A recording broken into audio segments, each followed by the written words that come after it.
প্রত্যেকটা লোক ডক্টর ইউনূস থেকে আরম্ভ করে অ্যাডভাইজাররা যেন দেশ ত্যাগ করতে না পারে। ডক্টর মোহাম্মদ ইউনূস ও সাবেক সব উপদেষ্টা সহ ২৪ জনের দেশ ত্যাগে নিষেধাজ্ঞার নির্দেশনা দেওয়া হয়েছে ওই রিটে। ডক্টর ইউনূস চালাকি করেছেন। কেন চালাকি করেছেন? বিকজ উনি সরকার ক্ষমতা থাকাকালীনও ওনার একটা কোম্পানি আছে গ্রামীণফোন, আমরা সবাই জানি, ওখানে ওনার 34% শেয়ার আছে। সেই শেয়ার থাকার কারণে যদি বিদেশি কোম্পানিগুলোকে এই সকল লাইসেন্সিং সুবিধাগুলো দেওয়া হয় এই টেলিকমিউনিকেশন পলিসি অনুযায়ী, তাহলে কি হবে? অন্যান্য ডোমেস্টিক প্রায় ২৯০০ কোম্পানি মারা যাবে। ইউনূসের শাসনামলের ঘটনা তদন্তে হাইকোর্টে রিট বৃহস্পতিবার।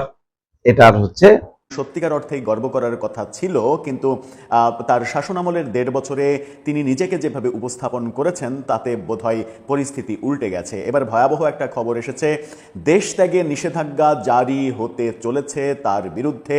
সাবেক উপদেষ্টা ডক্টর মোহাম্মদ ইউনূসকে নিয়ে চাঞ্চল্যকর কিছু তথ্য উঠে আসছে।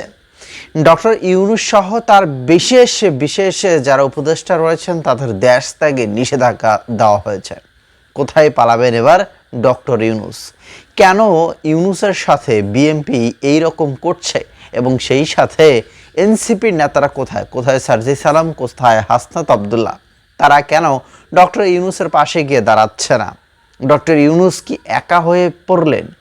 মাইনকা চিপায় ফেসে গেলেন কি তাহলে ডক্টর ইউনূস? প্রিয় দর্শক, সবগুলো প্রশ্নের উত্তর আমরা একসাথে জানবো এই ভিডিওর মাধ্যমে, আশা করছি। তাই যারা যেখান থেকে এই ভিডিওতে ক্লিক করেছেন সম্পূর্ণ ভিডিওটি দেখবেন এবং ভিডিও শেষে মতামত লিখবেন। ডক্টর ইউনূস চালাকি করেছেন। কেন চালাকি করেছেন? বিকজ উনি সরকার ক্ষমতা থাকাকালীনও ওনার একটা কোম্পানি আছে গ্রামীণফোন, আমরা সবাই জানি, ওখানে ওনার 34% শেয়ার আছে। সেই শেয়ার থাকার কারণে যদি বিদেশি কোম্পানিগুলোকে এই সকল লাইসেন্সিং সুবিধাগুলো দেওয়া হয় এই টেলিকমিউনিকেশন পলিসি অনুযায়ী, তাহলে কি হবে? অন্যান্য ডোমেস্টিক প্রায় ২৯০০ কোম্পানি মারা যাবে, এরা মাঠ থেকে সরে যাবে। অলরেডি আমরা নিউজ পত্রিকায় দেখেছি যে অসংখ্য কোম্পানি আর টেলিকমিউনিকেশন খাতে ইনভেস্ট করতে আগ্রহী নয়। তো মার্কেট মনোপলি করে উনি ব্যবসাটাকে একচেটিয়া করে ফেলতে চাচ্ছেন। আজকে মহামান্য হাইকোর্ট বিভাগ থেকে আমরা telecommunication licence network and licensing policy ২০২৫ যে আইনটা পলিসিটা করা হয়েছে সেইটাকে চ্যালেঞ্জ করেছিলাম রিটের মাধ্যমে, এবং আজকে সেটার অর্ডার পেয়েছি, অর্থাৎ আজকে রুল পেয়েছি আমরা যে এই আইনটা telecommunication network and licensing policy ২০২৫ কেন অবৈধ ঘোষণা করা হবে না। We have challenged some clauses of this provision, অর্থাৎ এই পলিসিটার telecommunication network and licensing policy ২০২৫-এর আমরা কতিপয় প্রভিশনকে, কতিপয় ক্লজকে আমরা চ্যালেঞ্জ করেছিলাম। কেন করেছিলাম? বিকজ এই ক্লজগুলো মূলত আসলে backdoor system of money laundering from Bangladesh. আমরা বলতে চাচ্ছি যে এই কতিপয় পলিসিগুলো করা হয়েছে এমনভাবে যে এর মাধ্যমে বিদেশে বাংলাদেশের টাকা বিদেশে চলে যাবে। সেটা কিভাবে চলে যাবে? বিকজ আমরা দেখেছি যে এই পলিসিতে যেটা করা হয়েছে সেটা হচ্ছে যে অসংখ্য বিদেশি যে কোম্পানিগুলো আছে, বিশেষ করে MNO মোবাইল নেটওয়ার্ক অপারেটিং যে কোম্পানিগুলো, মোবাইল কোম্পানিগুলো বিশেষ করে, প্লাস অন্যান্য বিদেশি কোম্পানিগুলোকে প্রায় 4টা লেয়ারের লাইসেন্স দেওয়ার সুযোগ দেওয়া হয়েছে। Spanish digital print tiles, ATI tiles, এক টাইলসে জীবন পার। ওয়েরাস যেখানে বাংলাদেশের ডোমেস্টিক যে কোম্পানিগুলো আছে, অর্থাৎ আমাদের নিজস্ব কোম্পানিগুলো আছে, সেইগুলো শুধুমাত্র একটা লাইসেন্স নিতে পারবে।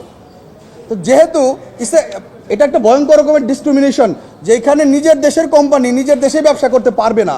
অলরেডি মেইন স্ট্রিম অসংখ্য নিউজে আসছে যে টেলিকমিউনিকেশন খাতটা বিদেশিদের হাতে তুলে দেওয়া হচ্ছে। এটা নিয়ে আমরা PIL করেছিলাম। আরেকটা রিজন হচ্ছে যে আপনার দেশের যদি নেটওয়ার্ক, ইন্টারনেট সব কিছুই বিদেশি কোম্পানিদের হাতে চলে যায়, তাহলে রাষ্ট্রের সার্বভৌমত্ব, যেটাকে আমরা বলি যে সভারেন্টি অফ দ্য কান্ট্রি, রাষ্ট্রের সার্বভৌমত্বটা চ্যালেঞ্জের মুখে পড়ে যাবে, রাষ্ট্রের সিকিউরিটি চ্যালেঞ্জের মুখে পড়ে যাবে, রাষ্ট্রের নিরাপত্তা ব্যবস্থা চ্যালেঞ্জের মুখে পড়ে যাবে।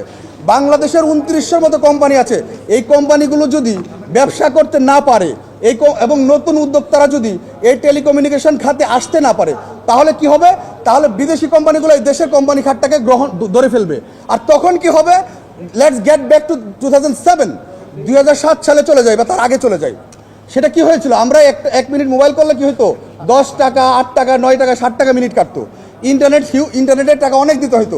যদি মার্কেট মনোপলি করে কম্পিটিশন পলিসিটাকে, মার্কেটের প্রতিযোগিতামূলক ব্যবসাটাকে নষ্ট করে দেওয়া হয়, যদি কতিপয় গ্রামীণফোন, বাংলালিংক বা কতিপয় কোম্পানির কাছে যদি সকল নেটওয়ার্কিং সিস্টেম, টেলিকমিউনিকেশন সিস্টেমটা চলে যায়, কি হবে? তারা ইচ্ছামতো এখানে কি করতে পারবে? টাকা অ্যামাউন্ট বসাইতে পারবে এবং রাষ্ট্রের সাধারণ জনগণ ক্ষতিগ্রস্ত হবে। তখন 1 মিনিট মোবাইল করতে গেলে 10 টাকা মিনিট কাটবে। আমরা যে ফেসিলিটি একটু ইন্টারনেট চালাতে গেলে মোটা টাকা দিতে হবে, যেটা আমরা এখন অনেক আরাম পাচ্ছি। আপনারা দেখবেন যে বিটিআরসি, ডক্টর ইউনূসের আসলে এখানে কোনো ব্যর্থতা না, এখানে ডক্টর ইউনূসের চালাকি। আমরা বলেছি কোর্টকে, আমরা যেটা বোঝার চেষ্টা করছি, ডক্টর ইউনূস চালাকি করেছেন। কেন চালাকি করেছেন? বিকজ উনি সরকার ক্ষমতা থাকাকালীনও ওনার একটা কোম্পানি আছে গ্রামীণ ফোন, আমরা সবাই জানি, ওখানে ওনার 34% শেয়ার আছে। সেই শেয়ার থাকার কারণে যদি বিদেশি কোম্পানিগুলোকে এই সকল লাইসেন্সিং সুবিধাগুলো দেওয়া হয় এই টেলিকমিউনিকেশন পলিসি অনুযায়ী, তাহলে কি হবে? অন্যান্য ডোমেস্টিক প্রায় 2900 কোম্পানি মারা যাবে, এরা মাঠ থেকে সরে যাবে। অলরেডি আমরা নিউজ পত্রিকায় দেখেছি যে অসংখ্য কোম্পানি আর টেলিকমিউনিকেশন খাতে ইনভেস্ট করতে আগ্রহী নয়। তো মার্কেট মনোপলি করে উনি ব্যবসাটাকে একচেটিয়া করে ফেলতে চাচ্ছেন, সেটাকে আমরা চ্যালেঞ্জ করেছি। যদি করে আমরা ক্ষতিগ্রস্ত হবো, রাষ্ট্রের জনগণ ক্ষতিগ্রস্ত হবে, আমি ক্ষতিগ্রস্ত হবো, আপনিও ক্ষতিগ্রস্ত হবেন। আমরা এখানে সবাই আছি ইন্টারনেট মোবাইলের যুগে। ভারতেও এই ধরনের ঘটনা ঘটেছিল 2016 সালের দিকে। রিলায়েন্স জিও এরাও ঠিক একই সিস্টেমে মার্কেট মনোপলি করে ফেলেছিল, কম্পিটিশন পলিসি নষ্ট করে ফেলেছিল। এবং ভারত এবং আমেরিকাতেও AT&T একটা কোম্পানি ছিল, তারাও একই কাজ করছিল। পরবর্তীতে টেলিকমিউনিকেশন আইনটাকে চেঞ্জ করতে হয়েছে, পলিসিটাকে পরিবর্তন করতে হয়েছে। এখন কথা হচ্ছে, সর্ষের মধ্যে যদি ভূত থাকে তাহলে তো ভূত ছাড়ানো খুব কঠিন। তো যেটা কারণে আমরা এই মূলত এই পাবলিক ইন্টারেস্ট লিটিগেশনে জনস্বার্থে, রাষ্ট্রের জনগণের স্বার্থে আমরা এসেছি। অন্তর্বর্তী সরকারের উপদেষ্টাদের দেশ ত্যাগে নিষেধাজ্ঞা চেয়ে রিট। বিষয় কি? হামের টিকার ব্যর্থতা। আমি দেখছি যে ইউনূসের শাসনামলের ঘটনা তদন্তে হাইকোর্টে রিট, বৃহস্পতিবার এটার হচ্ছে আদেশ। কি আদেশ দেবে জানি না। এগুলো অনেক ক্ষেত্রে অ্যাকসেপ্ট করে কোর্ট, আবার খারিজ করে দেয়।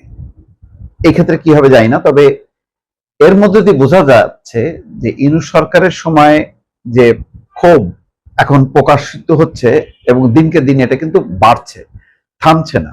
এবং তারই একটা প্রতিফলন ঘটলো ইউনূস সরকারের। এখন ইউনূস সরকারের কোনো স্পোকসম্যান নেই, কোনো মুখপাত্র নেই, কারণ ইউনূস সরকারকে সম্ভবত কেউ আর ওন করে না। সালাউদ্দিন আহমেদও নিশ্চয়ই দেখেছেন যে অন্তর্বর্তী সরকারের সবকিছু খারাপ ছিল না, তার মানে কিছু খারাপ ছিল, এটা কিন্তু একটা স্বীকারোক্তি পাওয়া যাচ্ছে। আর বাকিরা তো একদমই নিশ্চুপ, কেউ কোনো কথা বলে না ইউনূস সরকারের পক্ষ নিয়ে। যাই হোক, রোববার হামের টিকাকে রাষ্ট্রীয় ব্যবস্থা থেকে বেসরকারি খাতে দেওয়ার সঙ্গে জড়িত থাকার অভিযোগ তুলে, অর্থাৎ রাষ্ট্রীয় খাত থেকে বেসরকারি খাতে হামের টিকা সংগ্রহের বিষয়টি, এতে একটা বিপর্যয় ঘটে। সেই বিপর্যয়ের জন্য মূলত দায়ী করা হচ্ছে ডক্টর মোহাম্মদ ইউনূসের প্রশাসনকে, বিশেষ করে স্বাস্থ্য উপদেষ্টা নূরজাহানকে। যাক, এই ঘটনায় পুরো উপদেষ্টা পরিষদকেই দায়ী করা হচ্ছে। সেই রিট করা হয়েছে সুপ্রিম কোর্টের আইনজীবী ব্যারিস্টার এম আশরাফুল ইসলাম। রিটে এই ঘটনায় তদন্ত কমিটি গঠনের পাশাপাশি ডক্টর মোহাম্মদ ইউনূস সহ উপদেষ্টা পরিষদের সব সদস্যের বিরুদ্ধে দেশ ত্যাগে নিষেধাজ্ঞা জারি করার নির্দেশনা চাওয়া হয়েছে। মন্ত্রী পরিষদ সচিব ছাড়াও স্বাস্থ্য, স্বরাষ্ট্র, জনপ্রশাসন সচিব এবং স্বাস্থ্য অধিদপ্তরের মহাপরিচালককে সরকারের সংশ্লিষ্টদের বিবাদী করা হয়েছে পক্ষকে। এর আগে হামের টিকা রাষ্ট্রীয় ব্যবস্থা থেকে বেসরকারি খাতে দেওয়ার ইস্যুতে গত 6 এপ্রিল সংশ্লিষ্টদের নোটিশ পাঠানো হয়। ওই দিন ব্যারিস্টার মোহাম্মদ আশরাফুল ইসলাম জানান, সারা দেশে আকস্মিক বিলুপ্ত হামের মারাত্মক প্রাদুর্ভাব দেখা দিয়েছে, যেটা বিলুপ্ত হয়ে গেছিল। ইতিমধ্যে শতাধিক শিশুর মৃত্যু হয়েছে।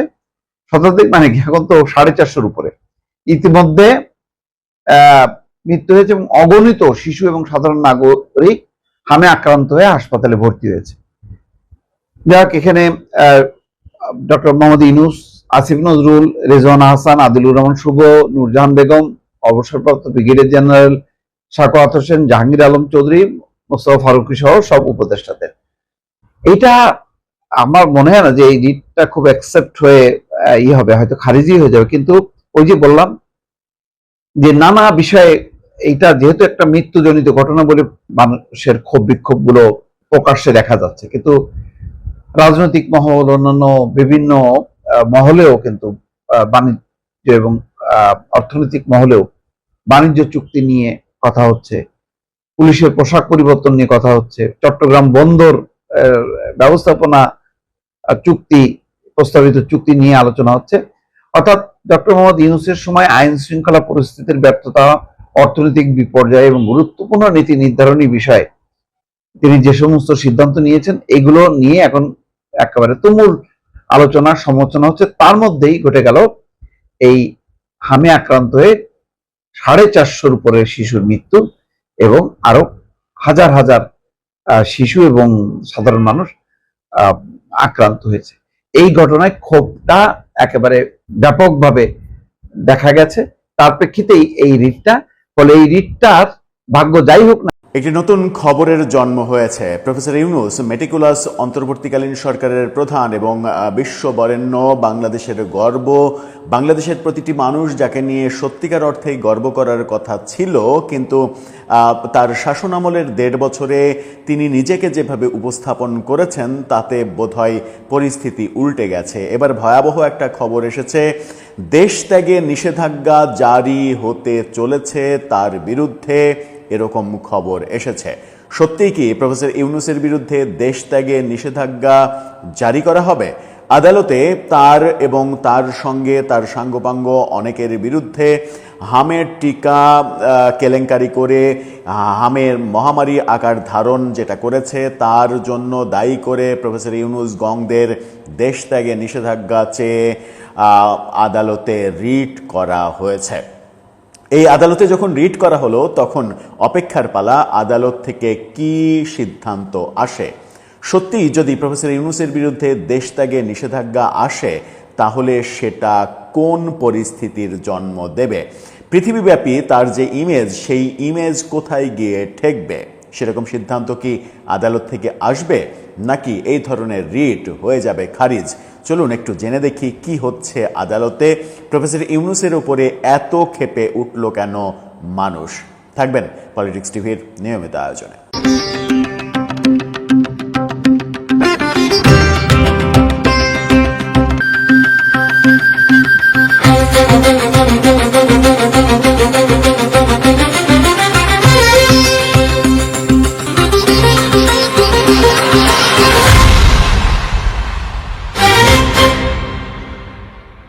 দর্শক, বলছিলাম মেটিকুলাস প্রফেসর ইউনূসের বিরুদ্ধে এবং তার সঙ্গে আরো 24 জনের বিরুদ্ধে দেশ ত্যাগে নিষেধাজ্ঞা চেয়ে রিট করা হয়েছে। অপেক্ষা আদালতের সিদ্ধান্তের।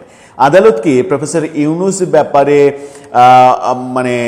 বলিষ্ঠভাবে সিদ্ধান্ত নেবেন, নাকি প্রফেসর ইউনূস বলেই তার ব্যাপারে কিছুটা ছাড় দিয়ে সিদ্ধান্ত নেবেন? যদিও আদালতের কোনো সিদ্ধান্ত নিয়ে প্রশ্ন তোলার কোনো জায়গা নেই। কি বলছে গণমাধ্যম? ডেইলি স্টার, বাংলাদেশের প্রধান ইংরেজি দৈনিক, তাদের বাংলা ভার্সনের শিরোনামটা দেখে নিন। বলছে, হামের টিকা নিয়ে অনিয়মের অভিযোগ, ডক্টর ইউনূস সহ 24 জনের দেশ ত্যাগে নিষেধাজ্ঞা চেয়ে রিট। এটা যদি নাও ঘটে, আদালত যদি এই রিটের জবাবে সিদ্ধান্ত নাও দেন যে তার দেশ ত্যাগে নিষেধাজ্ঞা জারি করা হলো, তবুও এটা প্রফেসর ইউনূসের এটা একটা চূড়ান্ত পতনের বার্তা, মান-সম্মানের পতনের বার্তা। পতন তো আর হয়েছে, স্বাভাবিক পতন হয়েছে, কিন্তু তার সম্মান যেটা বিশ্বব্যাপী ছিল বলে তিনি নিজেও দাবি করেন, তার ভক্তরা দাবি করেন, পৃথিবীব্যাপী তার সম্মান, হ্যাঁ পৃথিবীব্যাপী তার সম্মান রয়েছে, কিন্তু নিজের দেশেই যিনি তার সম্মানটা ঠিক রাখতে পারেননি, তার পৃথিবীব্যাপী কি সম্মান রয়েছে সেটা তো আমরা জানি। যখন হামে শিশু মরছে, মহামারী আকার ধারণ করেছে, 500 শিশু সরকারি হিসাবে প্রায় মৃত্যুবরণ করেছে, ঠিক সেই সময় তিনি বিদেশিদের নিয়ে এসে বাংলাদেশের চিকিৎসা খাত নিয়ে কিভাবে সামাজিক ব্যবসা করা যায় সেই ধান্দা তৈরি করছেন। কি বলছে গণমাধ্যম? হামের প্রাদুর্ভাবে শতাধিক শিশু, এখানে শতাধিক, ইন্টারেস্টিং, ডেইলি স্টারের সম্পাদককে প্রফেসর ইউনূসের আমলে দেখেছিলাম কলাম লিখে বলতে যে প্লিজ ডক্টর ইউনূস আপনি যাবেন না, ওই যে পদত্যাগের গুঞ্জন যখন উঠেছিল, তারপরে ইউনূসের আমলেই ডেইলি স্টার পুড়িয়ে ভেঙে চুরমার করে দিল ইউনূসের মববাহিনী। শ্রোতা মণ্ডলী, ডক্টর মোহাম্মদ ইউনূস এবং তার উপদেষ্টাগণ কি এমন করেছে যে তাকে দেশ থেকে নিষেধাজ্ঞা দেওয়া হলো, তাকে ফাঁসিতে ঝুলিয়ে এরকম কিছু একটা কেন তারা বলতে চাচ্ছে? দর্শক মণ্ডলী, ডক্টর মোহাম্মদ ইউনূস খুব ভদ্রলোক, এরকমটাই আমরা জানতাম, কিন্তু ক্ষমতায় আসার পর তিনি যত কার্যকলাপ করেছেন, যত কিছু করেছেন, তার আসল রূপ কিন্তু ফাঁস হয়ে গেছে, প্রকাশ হয়ে গেছে যে তিনি কোন লেভেলের মানুষ। তো যাই হোক, এই যে কুকীর্তি বা এই যে ডক্টর ইউনূসের ব্যর্থতা, তার সরকারে যারা ছিল সকলের এইরকম একটা আপডেটে দেখার পর সবার চোখ কপালে উঠে যাচ্ছে যে কি করলাম, কাকে বিশ্বাস করেছিলাম। আসলে ক্ষমতার পালাবদল হলেই বোঝা যায় মানে কে কীরকম। তো লিখবেন আপনাদের মতামত ডক্টর মোহাম্মদ ইউনূস তার সম্পর্কে। আপনাদের কোনো মতামত থাকলে, অভিযোগ থাকলে সেটা জানাবেন।